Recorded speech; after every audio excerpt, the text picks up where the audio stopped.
அஸ்ஸலாமு அலைக்கும். எல்லாரும் எப்படி இருக்கீங்க?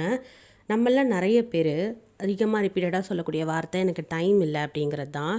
ஆனால் எல்லாருக்குமே டைம் இல்லையான்னு கேட்டால் அப்படிலாம் கிடையாது. நமக்கு அதை எப்படி மேனேஜ் பண்ணோங்கிறது தான் தெரியல. யூஸ்வலாகவே நம்ம எல்லாரும் ஒரே மாதிரியான லைஃப் ஸ்டைலில் இல்லை. டிஃப்ரெண்ட் டிஃப்ரெண்ட் லைஃப் ஸ்டைலில் இருக்கிற மாதிரி நம்ம எல்லாருக்குமே ஃப்ரீ டைம் அப்படிங்கிறதோ இல்லை டைமை ஒதுக்கி ஒரு விஷயத்த செய்கிறதோ ஒரு ப்ரைம் டைம்னு நம்ம சொல்லுவோம். அது காலையிலையா இருக்கலாம், மாலையிலையா இருக்கலாம், ஈவினிங்கில் இருக்கலாம், மதியத்தில் கூட இருக்கலாம். ஆனால் அந்த ப்ரைம் டைமை கண்டுபிடிச்சி நம்ம செய்யணும்னு நினைக்கிற வேலைகளை அந்த டைமில் செய்கிறதுக்கான முயற்சியில் ஈடுபடுறது. எனக்கு ஏர்லி மார்னிங் ரொம்பவே நிறைய நேரங்களில் யூஸ்ஃபுல்லாக இருந்திருக்கு. ரொம்ப அமைதியான காலை பொழுதில் குரான் ஓதுறதா இருக்கட்டும், தஃப்சீர் படிக்கிறதா இருக்கட்டும், ஜேர்னலிங் பண்ணுறதா இருக்கட்டும், ஏதாவது நான் மனசில் நினைக்கிறத எழுதுறதா இருக்கட்டும், என்னோடய பிளானிங்ஸ் பண்ணுறதா இருக்கட்டும், என்னுடைய ஹோம் ஒர்க் பண்ணுறதா இருக்கட்டும், நான் அந்த டைமில் பண்ணுறத நான் என்ன செய்கிறேன், ஒரு ப்ரைம் டைமாக நான் எடுக்கிறேன்.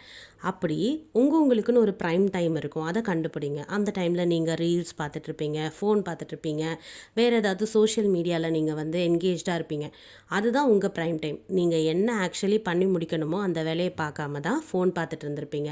ஸோ அப்படி உங்கள் ப்ரைம் டைமை கண்டுபிடிச்சி முன்னாடி நாளே உங்களோட விஷனை ஒரு இமேஜினேஷனில் கொண்டு வந்து அல்லாஹ்விடத்துலையும் துவா செய்யணும். யா அல்லாஹ் அடுத்த நாள் பொழுதை எனக்கு லேசாக்கி வை. ஏன்னு சொன்னால் ஒரு நாளுடைய ஆரம்பம் முன்னாடி நாள் இரவில் தான் தொடங்குதுங்கிறத நம்ம மறந்துடக்கூடாது.